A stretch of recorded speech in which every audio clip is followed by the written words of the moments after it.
Salut à tous, on se retrouve aujourd'hui pour parler du FC Barcelone en ce mardi 16 décembre et on commence directement avec le programme de l'équipe. Bien évidemment pour les prochains matchs et surtout match aujourd'hui. On est le 16 décembre et tout à l'heure 21h ce soir, match contre Guadalajara, donc une équipe de Détroit espagnol, c'est de la Coupe du Roi. Le Barça pour l'objectif bien sûr de passer ce tour, on se dit voilà ça va se faire sans souci, attention. C'est un match de coupe, ils vont être surmotivés, ils vont jouer dans leur petit stade là de 5000 places. Il va falloir bien sûr faire une performance sérieuse, bien sûr, pour battre cet adversaire. Et surtout, quand même, le Barça, le statut de champion de la dernière Coupe du Roi. Donc voilà, il va falloir bien sûr performer. Ensuite, déplacement à Villarreal, ça sera dimanche 16h15, bien sûr, pour le dernier match de l'année. Puis après, ça sera la trêve reprise lors du derby contre l'Espagnol, prévu le 3 janvier prochain, lors du prochain match.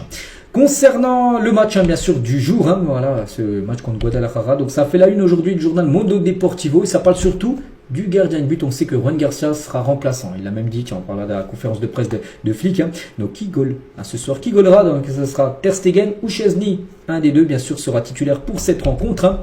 Et tiens, on va basculer maintenant sur la conférence de presse d'Hansi Flick, tout ce qu'il a pu dire par rapport à cette rencontre. Donc tout d'abord des rotations. Je pense qu'il va faire tourner, bien sûr, il va pas mettre sa très grosse équipe, il va pas mettre des Rafinha, Lamine Yamal, Ferran Torres, Rashford, tous ces joueurs cadres titulaires pour ce match. Il va faire souffler, bien sûr, peut-être donner un peu plus de temps de jeu à des joueurs qui jouent moins, bien sûr. Il a dit, nous déciderons demain, cela peut arriver, mais tous les joueurs sont avec nous, il va prendre certainement tout le monde, mais ça se peut que tous les joueurs ne jouent pas, bien sûr. Donc Lewandowski est aussi avec nous, il s'entraîne en privé, mais il est disponible pour demain. Nous déciderons, donc voilà, maintenant quand je dis demain, c'est maintenant ce soir, nous déciderons ce soir, nous pouvons changer certaines choses, mais nous voulons gagner, bien sûr. On va mettre quand même une équipe très correcte, bien sûr, mais avec pas mal de rotation, on pense, dans le 11 de départ. Flick sur la performance du Barça au même niveau que la saison dernière, il a dit, et quand on regarde les périodes où nous avons trébuché ces 2 derniers mois à cause des blessures et l'état des joueurs au niveau général, nous sommes améliorés ces 4 dernières semaines, bien sûr les résultats vont mieux. Parce qu'il y a eu pas mal de retours, les retours par exemple de Rafinha qui a fait beaucoup de bien, le retour aussi de Ruan Garcia. C'est vrai que les résultats sont mieux là ces dernières semaines parce qu'il y a eu le retour tout simplement de ces joueurs cadres en gros dans l'équipe. Donc les joueurs blessés sont revenus et ils ont joué à un très haut niveau. On peut voir la qualité de l'équipe dans son ensemble. C'est une question d'amélioration et nous parlons aux joueurs après chaque match de ce que nous pouvons améliorer. Nous ne sommes pas encore à la fin, nous sommes encore en plein milieu de la saison et je crois que nous sommes capables d'améliorer encore certaines choses.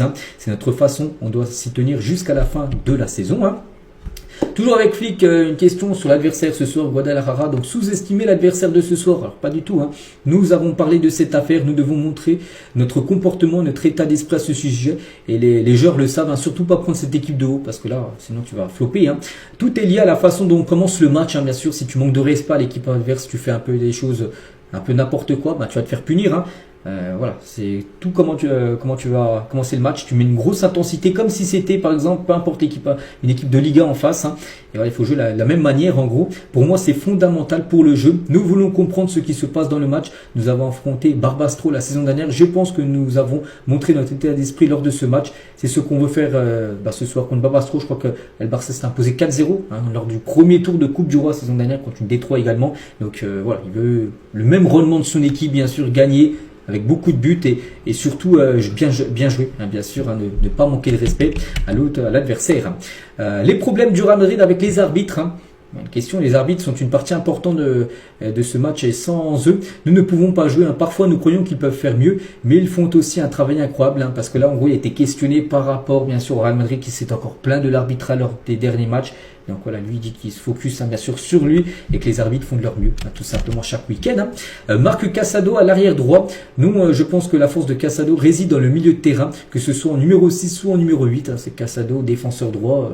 C'est peut-être pas son... Oui, peut-être pour dépanner un match, vraiment, voilà, rapidement, mais... jouer toute une saison défenseur droit, non. Casado est un milieu de terrain et il le sait bien sûr Flick.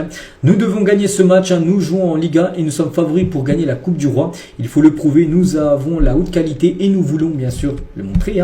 Ter Stegen est un gardien incroyable et nous en avons 3. On verra ce qui se passe. Mes mots étaient clairs. Juan est le gardien numéro 1. Juan Garcia, ça on le sait.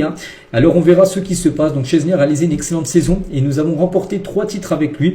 Et en plus de bien faire cette saison pendant la blessure de Juan Garcia, c'est qu'il nous a apporté de la stabilité. Pour moi, Szczesny est un joueur important pour nous, non seulement sur le terrain, mais aussi en dehors. Voilà.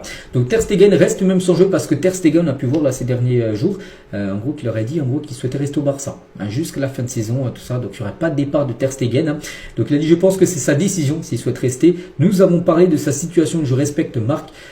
Parce que c'est un gardien incroyable, c'est aussi une personne importante pour l'équipe, mais cela reste sa décision, c'est lui qui la prend, en gros de vouloir rester au Barça et de prendre le risque de ne pas jouer la Coupe du Monde avec l'Allemagne, parce que s'il ne joue pas les gars, c'est au Barça. Le numéro 1 c'est Juan Garcia, donc on se dit que Ter Stegen va très peu jouer, voire pas du tout. En tout cas le gardien allemand souhaite rester du côté du FC Barcelone.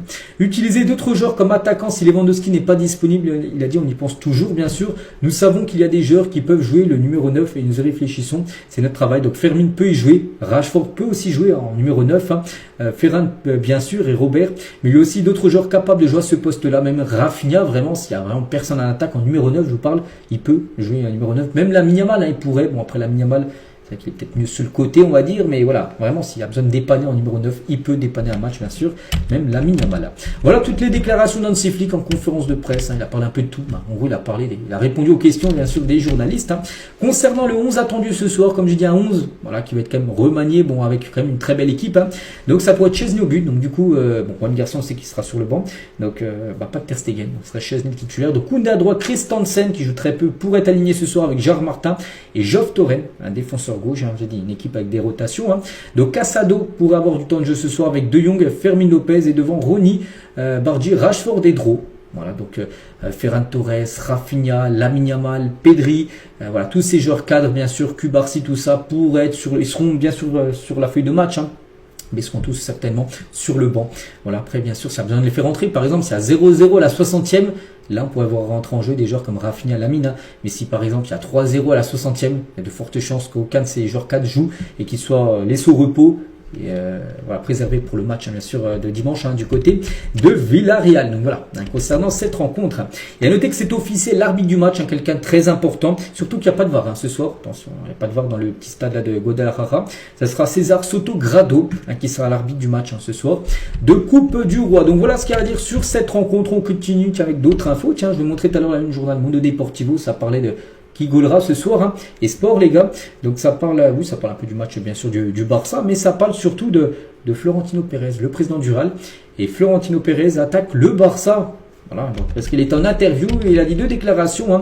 Donc l'affaire Negreira, vous savez cette affaire en gros que le Real Madrid suspecte en gros le Barça, qu'à l'époque le Barça aurait payé le patron des arbitrages pour que le Barça soit favorisé par rapport à l'arbitrage. Donc il a dit qui croira que des millions d'euros ont été payés pour des rapports techniques apparemment censés être inutiles parce qu'ils n'ont même pas été fournis aux entraîneurs qui apparemment ne savent même pas qu'ils existaient. Et aujourd'hui nous continuons à vivre avec les conséquences d'une affaire qui ternit l'image de notre sport et met en lumière la nécessité d'un changement radical dans les structures arbitrales. Donc en gros il veut dire en gros que voilà, il continue à dire que le Barça a été favorisé par rapport à l'arbitrage que le Barça aurait payé. Negreira, en gros, l'ancien président bien sûr des arbitres. Donc voilà, il dit que c'est le plus grand scandale de l'histoire. Nous sommes certains de ne pas être le seul club à être laissé ici. Voilà. Il continue bien sûr à appuyer, à essayer d'envoyer des attaques sur le FC Barcelone. Florentino Pérez. Bref, on continue, on va parler des 10 dernières années de Liga et au bout de la moitié de saison, parce que là il n'y a plus de match, enfin il reste encore un match, oui c'est contre Villarreal, mais regardez, par exemple la première position, et saison dernière les gars, on peut voir qu'il y avait 38 points, donc le Barça était 3e au même moment de la saison dernière, que là le Barça est premier, alors chaque année combien de points, bon, il y a des saisons meilleures, par exemple là le Barça avait eu 50 points, à noter que là le Barça a joué 17 matchs, là en 2022-2023 50 points, il y a 19 matchs. Donc il y a 2 matchs de plus, donc potentiellement tu peux prendre 6 points de plus. Donc voilà, pour montrer aussi les buts en faveur et les buts concédés tout à droite par rapport aussi aux 10 dernières années, à ce que ça valait. On continue les gars, on va parler de Rafinha, a été nommé dans l'équipe de la semaine de la Liga, Jordan Marca, par rapport à son doublé contre Osasuna. Il figure parmi les meilleurs joueurs bien sûr de cette journée, Rafinha, qui est présent dedans, mais pas que Rafinha n'a pas été élu homme du match, pourtant il a marqué un doublé, c'est plutôt Lamine Yamal qui a été MVP du match. Et en parlant de Rafinha, parce que dimanche dernier on avait parlé, c'était son anniversaire, Rafinha fêtait, je crois c'est 28 ou 29 ans, je ne sais plus exactement, bon bref, il a fêté son anniversaire, et sa femme les gars lui a offert un camping-car pour fêter son anniversaire. Un énorme cadeau, camping-car. Donc le couple et les enfants pourront partir bien sûr en balade.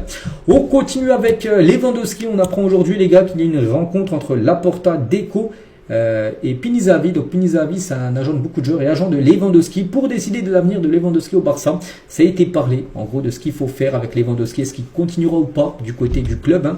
Voilà, donc pour l'instant, en gros, le Barça lui a dit à Pinizavi que pour l'instant, le Barça n'a pas pris encore de décision s'il faut prolonger oui ou non. Tout simplement, l'attaquant polonais, tout sera décidé, on va dire, lors du premier trimestre 2026. Et on finit aujourd'hui avec une joueuse de l'équipe féminine, Claudia Pina, qui est une joueuse très cheatée sur le jeu FIFA. Bon, bref, en tout cas, elle prolonge du côté du FC Barcelone féminin. Elle prolonge jusqu'en 2029.